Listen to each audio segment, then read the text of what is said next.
I never imagined that one day I would be told to leave the house I had built with my own hands. Every brick of that house had my sweat, my dreams, and my sacrifices engraved in it. But life has a cruel way of testing you through the people you least expect. And in my case, it wasn't a stranger, or even an enemy. It was my own daughter-in-law. My name is Farida, and I am 60 years old. I had been a widow for nearly a decade, and since my husband's death, my only solace had been my son, Adil.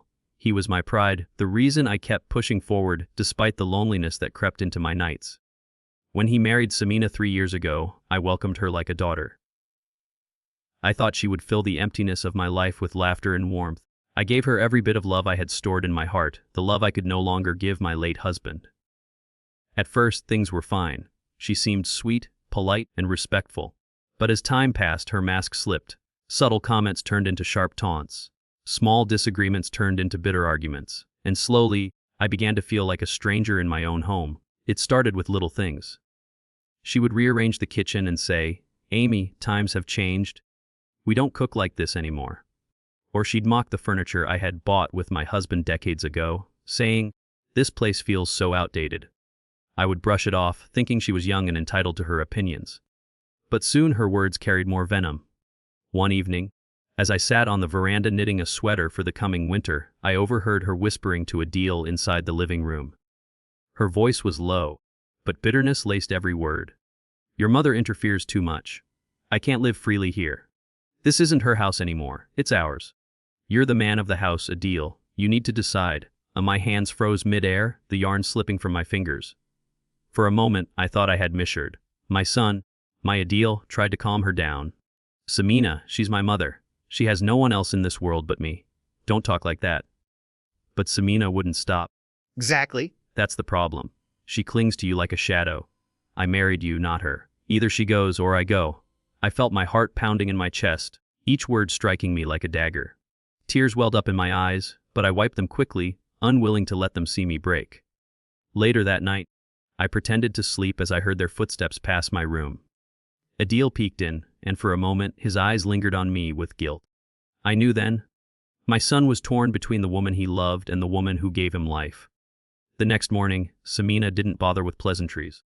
She stood before me in the dining room, her hands on her hips, her voice louder than it had ever been. "Amy, it's time you find another place to live. This house is ours now. You've lived here long enough." Her words shattered me. My spoon clattered into the bowl of lentils in front of me. I looked at Adil, silently begging him to say something, anything. But he remained quiet, his eyes fixed on the table. His silence hurt more than her cruelty. I gathered my courage and asked, "Samina, do you even know what this house means to me? Your husband grew up here.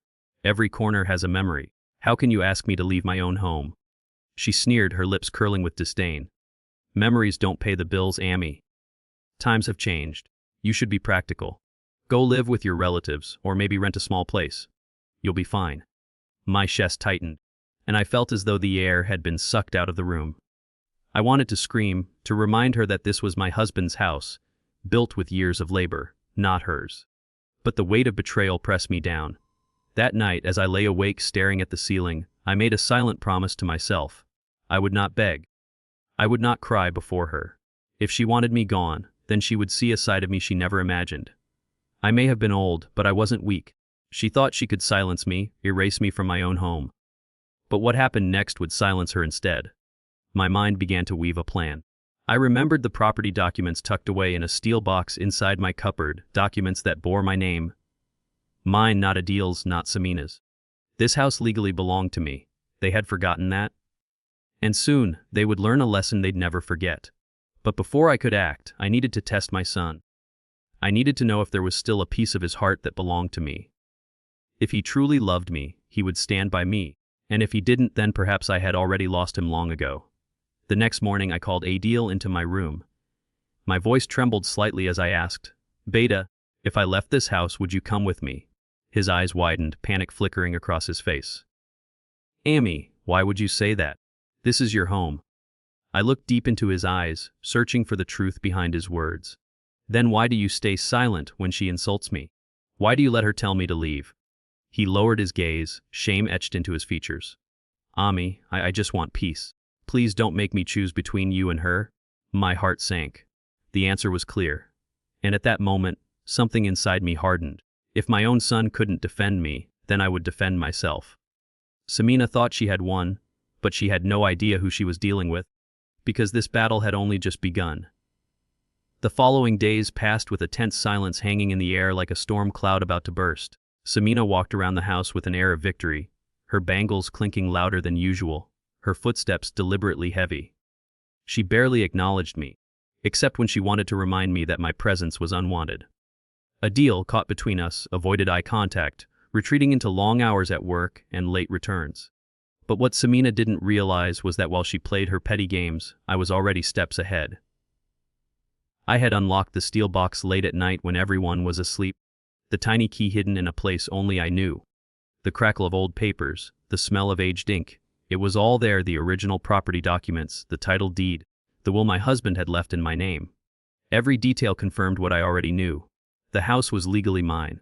As I held the papers in my trembling hands, a surge of strength coursed through me. My husband had trusted me with this legacy, and I would not let anyone take it from me. Samina thought she could toss me aside like an old, worn-out rug, but she was about to learn that the foundation of this house was stronger than her arrogance. The very next morning, I watched her prance into the kitchen, scolding the maid for leaving dust on the counter. Her shrill voice grated on my nerves. She glanced at me and smirked. "Amy, I've been thinking. Maybe once you move out, we'll renovate this place. Break down some walls, get rid of this ancient furniture. It'll finally feel like a modern home." I sipped my tea calmly, masking the storm brewing inside me. "Oh, and who will pay for all that?" I asked. She raised her chin proudly. "Adil, of course, and me. We're a team. You don't need to worry about it." I set my cup down gently, my gaze steady on hers. "You're right. I don't need to worry.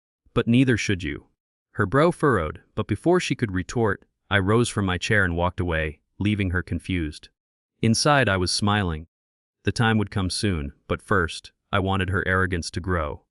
I wanted her so sure of her victory that when the truth hit, it would shake her to the core. That evening, when Adil came home, Samina wasted no time planting her poison. I heard her voice drifting from the living room. "Adil, I can't take this anymore. Your mother doesn't belong here. Don't you think it's time we start our life without her constantly watching us?" I pressed my ear against the door, my heart tightening with every word. But then came his weak reply, the one that confirmed my fears. "Samina, please, just give me time. Don't push me." Push him. She was already dragging him. My poor son, blind to the manipulation, chained by his love for her. And me, I had no intention of breaking his marriage, no matter how bitter she was to me. But I would not let her break me either.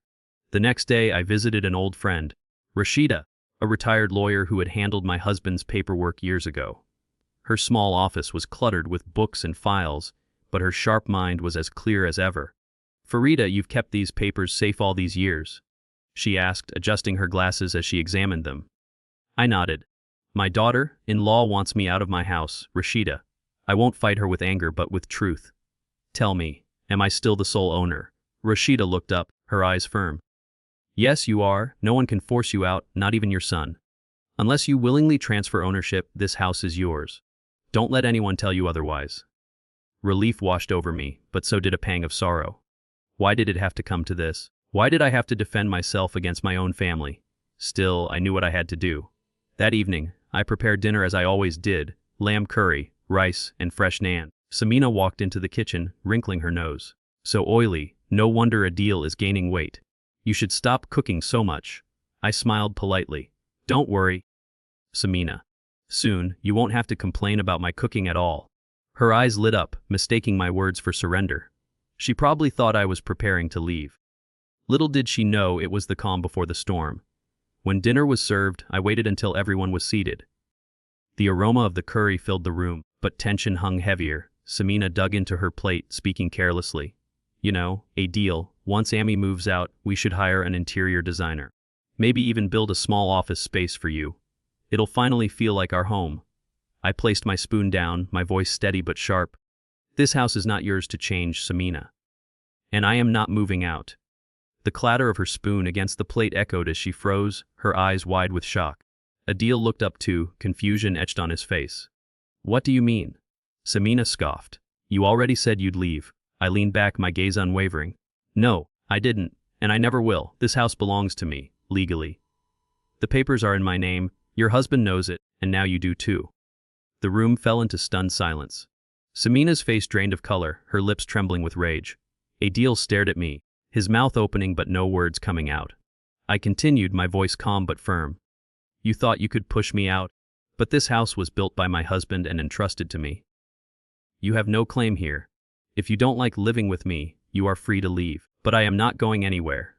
Samina slammed her hand on the table, her voice rising. You can't do this to us. I met her fury with steel in my eyes. I can't, and I just did. For the first time since she entered my life, I saw her silenced, not by shouting, not by tears, but by truth. And in that silence, I knew this battle had only just begun. The silence that followed my revelation was deafening. Samina sat frozen, her face pale, her fork dangling from her fingers as if it weighed 100 pounds. Adil looked between us, torn and confused, his lips parting but no words escaping. I held their gaze with quiet strength, the documents tucked away safely in my room giving me confidence I hadn't felt in years. Samina was the first to recover. Her cheeks flushed crimson, and she slammed her hand against the table so hard the plates rattled. So this is your game, Amy. You want to humiliate me. You want to make me feel like a guest in my own home. I spoke slowly, carefully measuring each word. I don't want to humiliate you, Samina. I only want you to understand. This house is not yours, nor will it ever be. You married my son, but that doesn't give you the right to erase me from my own life. But she scoffed bitterly, rising from her chair. Unbelievable. You act so righteous, but all you want is control. You don't care about our happiness. You only care about clinging to your power. Her words stung, but I refused to let her see my pain. If wanting respect in my own home is control, then so be it. I have earned that right. Adil finally stood, his voice trembling. Nof, both of you. This is tearing us apart. I looked at my son with wary eyes. No, Beta. What's tearing us apart is silence. I stayed quiet too long, letting her insult slide, hoping you would see. But now you know the truth. This house belongs to me. If she cannot accept that, then the decision is hers, not mine. Samina stormed off, her anklets clinking like chains dragging across the floor. Adil rubbed his face, sighing heavily, before following her into their room. The muffled sounds of their argument soon filled the air, but I no longer strained to hear. I had said what needed to be said. That night, as I lay in bed, I stared at the ceiling and wondered if I had gone too far.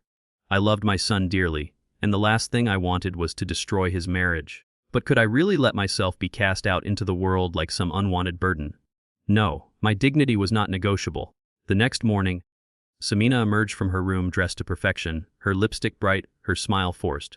She greeted me with a false sweetness that made my skin crawl. Good morning, Amy. I made breakfast today. I raised an eyebrow, suspicious. The table was neatly set with parathas, omelets, and fresh juice. Adil sat quietly, avoiding my gaze. Samina served me with exaggerated politeness. Eat, Amy. You must be tired after all their excitement last night. I tasted the food cautiously, every bite feeling like a test. She sat opposite me, watching my every move. Her eyes glittered with something dangerous, something I had seen before in people who smiled while plotting behind your back. Later that day, I found her in the living room, whispering on the phone. Her voice was sharp, urgent. Yes, I understand. No, she's not leaving easily. But don't worry, I'll handle it. She won't last long here. My stomach twisted. Who was she talking to? A friend? A family member? Or worse, someone who could help her force me out legally. I didn't interrupt her, but I knew one thing for certain. Samina wasn't going to back down easily. That evening, when Adil returned, Samina tried a different tactic. She sat beside him, stroking his arm like a spoiled child. Adil, Jan, don't you see how stressful this is? I can't live like this, under her watchful eyes, in a house that doesn't even feel like ours. I'm your wife. I deserve a place where I can feel free. Please, let's move out. My heart clenched at her words. Move out. She wanted to drag my son away from me, out of the very house he had grown up in. Adil sighed, his voice low. Samina, I can't just abandon my mother. She has no one else. Please, try to understand. But Samina wasn't listening. Then choose, Adil. Either she goes or we do. I couldn't bear it any longer. I stepped into the room, my voice steady but cold. If you want to leave, Samina, the door is open. Take my son with you if you must. But know this, you will not take my house. Not today. Not ever. Her eyes burned with fury, But beneath the anger, I caught a flicker of fear. She hadn't expected me to be this strong, this unshakable. Days turned into weeks and the tension grew unbearable. Samina stopped pretending to be polite. She deliberately ignored me, leaving the house in chaos, refusing to eat what I cooked. Sometimes she even threw my things out of their place, muttering under her breath. Adil tried to keep the peace, but his exhaustion showed. The constant tug of war was wearing him down. One evening, after yet another argument, I found Adil sitting alone on the veranda, his head in his hands. I sat beside him, gently placing my hand on his shoulder. "Betta, why are you letting her tear you apart like this?" He looked up at me, his eyes red. "Amy, I don't know what to do. I love her, but I can't bear to see you both fighting. I feel like I'm losing you." Tears stung my eyes, but I forced them back. "You won't lose me, Adil. I'm your mother, but you must open your eyes and see what's happening. She doesn't just want me gone. She wants to control everything, even you." He said nothing, but the silence between us spoke volumes. Deep down, I knew he saw the truth. He just wasn't ready to admit it. Meanwhile, Samina's behavior grew bolder. She began inviting her friends over, showing them around the house, speaking as though it already belonged to her. "Oh, once we renovate this part, it'll look so much better," she said one afternoon, her laughter echoing through the hall. Her friends nodded approvingly, while I watched from the shadows, my fists clenched. Enough was enough. I realized then that waiting for her to change, or for Adil to finally stand up, would get me nowhere. If Samina wanted a war, then I would give her one. But I wouldn't fight with anger or hatred. No, I would fight with patience, with dignity, with wisdom, and when the time was right, I would strike in a way that would leave her speechless. Because a mother's silence can be painful, but her strength can be terrifying, and I was about to show her just how strong I could be. Samina's arrogance had reached new heights, but instead of letting her anger consume me, I focused on strategy. I realized that if I confronted her directly every time, she would only twist the story, painting herself as the victim and me as the villain. So, I chose silence, not out of weakness, but as a weapon. In the mornings, I no longer argued with her over the kitchen or the house chores. I simply did my part quietly, watching her frustration grow when I didn't react to her taunts. If she mocked my old furniture, I smiled. If she slammed the doors loudly after an argument, I ignored her. My calmness was like fuel to her fire, and the more she tried to provoke me, the more foolish she appeared. But behind that calmness, I was planning. I knew her type: proud, careless, blinded by her own greed. All I had to do was wait, and she would eventually expose herself. One afternoon, Adil was at work, and I was sitting in the veranda with my cup of tea when I heard Samina speaking on the phone again. Her voice was sharper this time, dripping with frustration. "I told you she won't leave! She's stubborn, and Adil is useless. But don't worry, I'll get that house under my name one way or another. Just give me time." I nearly dropped my teacup. So, this was her ultimate goal, not just to push me out, but to take the house entirely. My jaw tightened, but I forced myself to breathe slowly. Rushing into the room to confront her would give her the chance to cover her tracks. No, I needed proof, something undeniable, something that would reveal her true intentions not only to me, but to Adil as well. That night, I opened the steel box again, taking out not just the property documents but also my husband's old diary, a leather-bound book filled with his thoughts and dreams for our family. As I flipped through the pages, one line stood out to me, written in his strong, familiar handwriting. "This house is for Farida, and when she is gone, for our son, but only if he honors her." Tears blurred my vision, but at that moment, I felt my husband's presence beside me. His words gave me strength. He had trusted me to protect this home, and I would not fail him. The next few days, I began leaving the property papers in places where Samina might stumble upon them. A drawer slightly open, a file left on the table. I wanted to see how far her greed would take her. And sure enough, one evening I caught her in my room, rifling through my cupboard. "Samina," I said sharply, startling her. She spun around, her face pale, the documents clutched in her hands. She stammered, I was just looking for." I snatched the papers from her grip, my eyes burning into hers. "These are not yours. Don't ever step into my room again without my permission." For the first time, I saw fear flicker in her eyes. She tried to cover it with a sneer. "Fine, Amy, hold on to your papers. But don't think this ends here." Her words only confirmed what I already knew. She was desperate. Meanwhile, Adil grew more and more wary. He came home late, avoided family dinners, and often shut himself in his room. I could see the weight of our battles crushing him, and my heart ached for my son. But I also knew that shielding him from Samina's true nature would only make things worse. He needed to see who she really was. So, I made a decision. One Sunday, when Adil was home, I gathered them both in the living room. I sat calmly on the sofa, the property documents on the table before me. Adil, Samina, I began, my voice firm but steady. I've stayed silent long enough. Today I want everything to be clear. This house was built by your father and entrusted to me. It is legally mine, and when I am gone, it will be yours, Adil, provided you respect me and honor this home. No one else has any claim to it. Adil frowned, his eyes darting between us. Amy, why are you saying all this now? Before I could reply, Samina snapped, her voice rising. Because she wants control, Adil! Can't you see?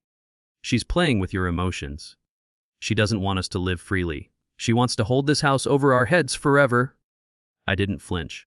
Instead, I opened my husband's diary and handed it to Adil. Read this, Beta. These are your father's words. Not mine. He wrote that this house is for me, and only if you honor me will it one day be yours. Adil's hands trembled as he read. His eyes softened, then clouded with guilt.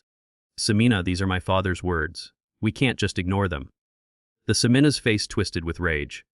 She stood abruptly, pointing a finger at me. This is manipulation! She's turning you against me. Don't you see? If we ever want to live our life, we have to get away from her. Her desperation was like a mask slipping. Adil stared at her, hurt and confusion written across his face. Samina, enough. She's my mother. This is her home. Stop treating her like an intruder. For the first time, I saw my son stand up to her. My heart swelled with pride, though I knew this was only the beginning of a deeper storm. Samina's pride had been wounded, and wounded pride is dangerous. She stormed off, slamming the bedroom door so hard the walls shook. Adil sank into a chair, holding his head in his hands. Amy, what's happening to us? Why is everything falling apart? I placed a hand gently on his shoulder. Because the truth always shakes those who build their lives on lies. Be patient, Beta. One day you will see everything clearly.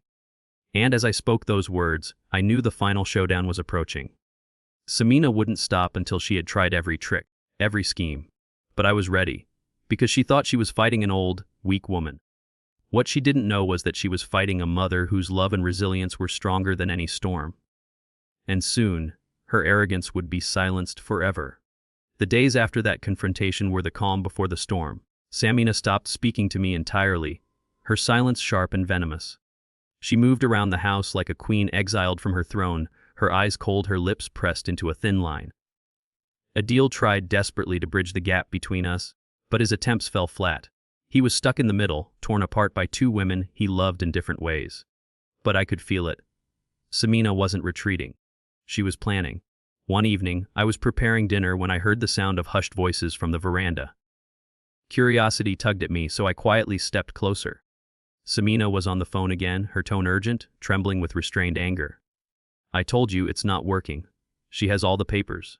But maybe we can convince Adil to put the house in his name. Once that happens, she won't have any power left. I froze. So this was her new strategy, turning my own son into her weapon. My heart tightened at the thought. Would Adil be so blind as to fall for her schemes?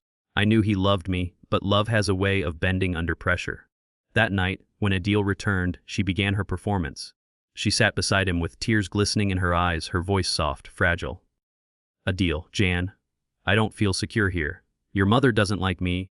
She'll never accept me. If the house were in your name, at least I'd feel like we had something of our own. Can't you talk to her? Convince her. For me. I watched them from the hallway, my chest heavy. I wanted to storm in, to scream that she was manipulating him, but I stopped myself. No. Let her play her game. Let her spin her lies. The truth always reveals itself, and when it does, it burns brighter than any falsehood. The following morning, Adil knocked softly on my door. His face was pale, troubled.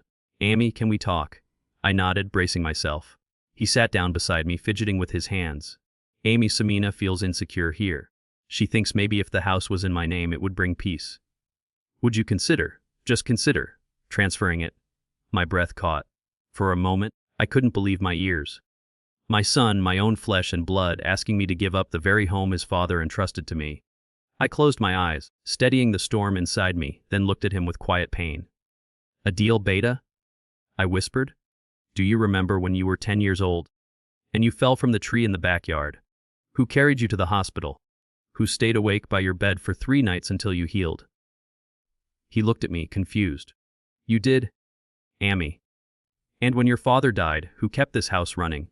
Who gave up her own needs so you could finish your studies? So you could become the man you are today? The tears welled in his eyes. You did. Then tell me, Adil, how can you stand here and ask me to give away everything your father and I built? How can you let her greed blind you to what's right? He lowered his gaze, shame burning his cheeks. I'm sorry, Amy. I didn't mean to hurt you. I thought it would make things easier. I cupped his face gently, my heart aching. Easier for whom, Beta? For her, or for you? Because it will never be easier for me. This house is my life, and until my last breath, it will remain mine.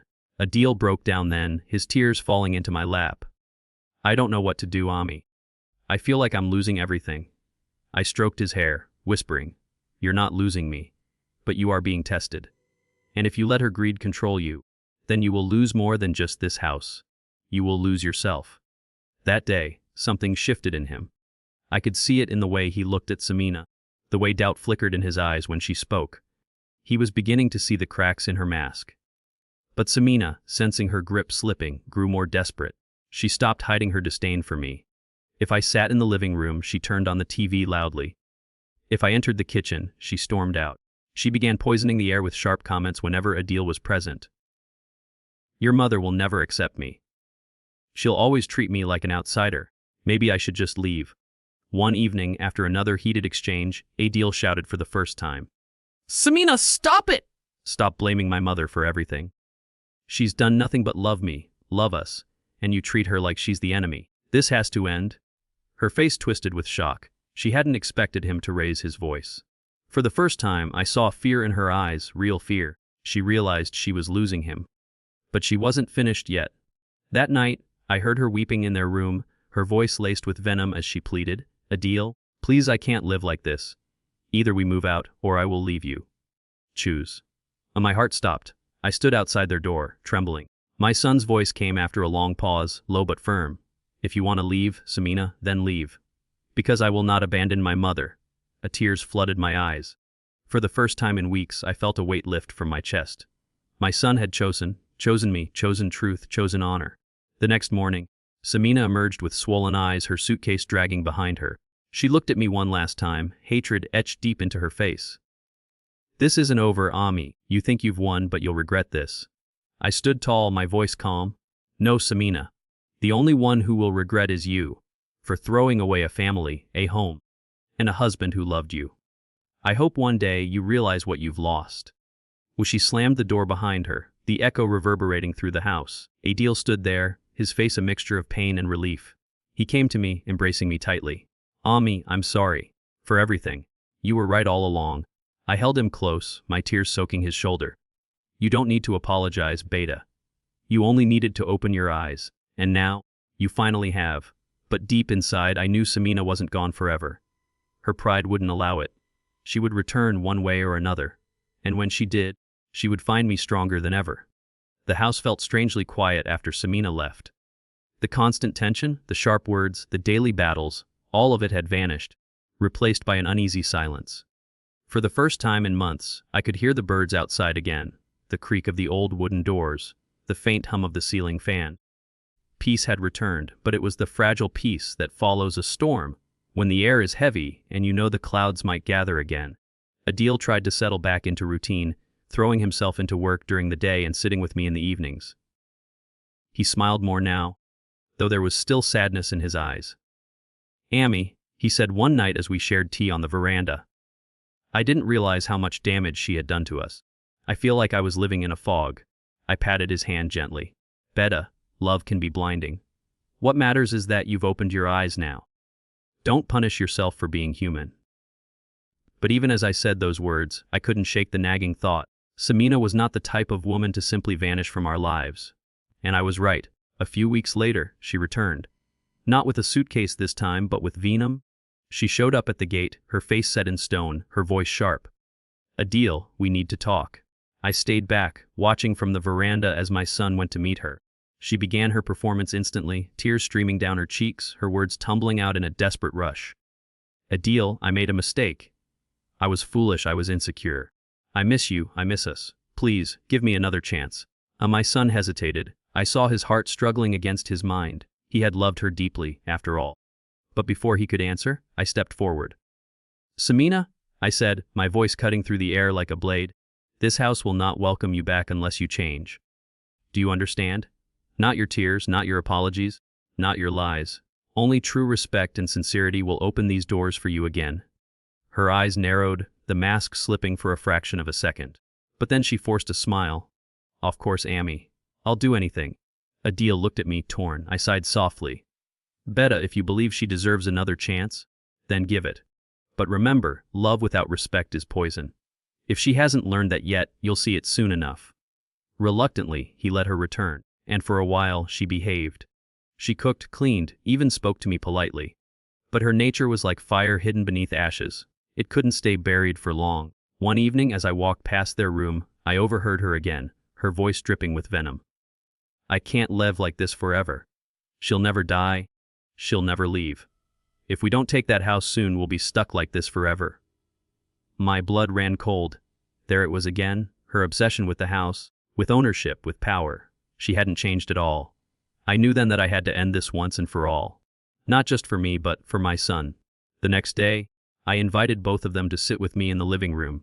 The documents lay on the table once again, but this time I had prepared something more. A new will, drafted with the help of my lawyer friend Rashida. I looked at them both, my voice firm. This house is mine until I live, but after me, it will not go to either of you if you continue to disrespect it. I have written in my will that this house will become a charitable home for orphaned children if I am not honored while alive. Only if my son honors me, and if his wife respects me, will it stay in this family. Otherwise, it will go to those who truly understand the meaning of family. Samina's face turned white, her jaw dropping. You can't do that, she shouted. I met her gaze steadily. I already have. Adil stared at me, shocked, then slowly nodded as understanding dawned on him. Amy, you're right. A home built on disrespect is no home at all. If we can't protect its values, we don't deserve it. Samina leapt from her seat, her voice trembling with rage. So this is your plan? To scare me? To take away everything? No, I said calmly. This is to teach you. Love and respect are not things you demand by force. They are things you earn, and until you understand that, you will never have peace in this house. Or anywhere else. Adil stood, his voice quiet but firm. Samina, I can't keep doing this. I've seen your greed, your manipulation, and I can't ignore it anymore. If you want to stay, you must change. If not, then perhaps this marriage can't survive. Her eyes widened in shock. She looked between us, her pride crumbling. But instead of softening, she hardened. You'll regret this, she hissed before storming out once more. This time she didn't return. Days turned into weeks, weeks into months. The silence she left behind was heavy, but it was a silence of healing, not of tension. Adil grew stronger, more at peace. He began spending more time with me, listening to stories of his father, laughing like he hadn't in years.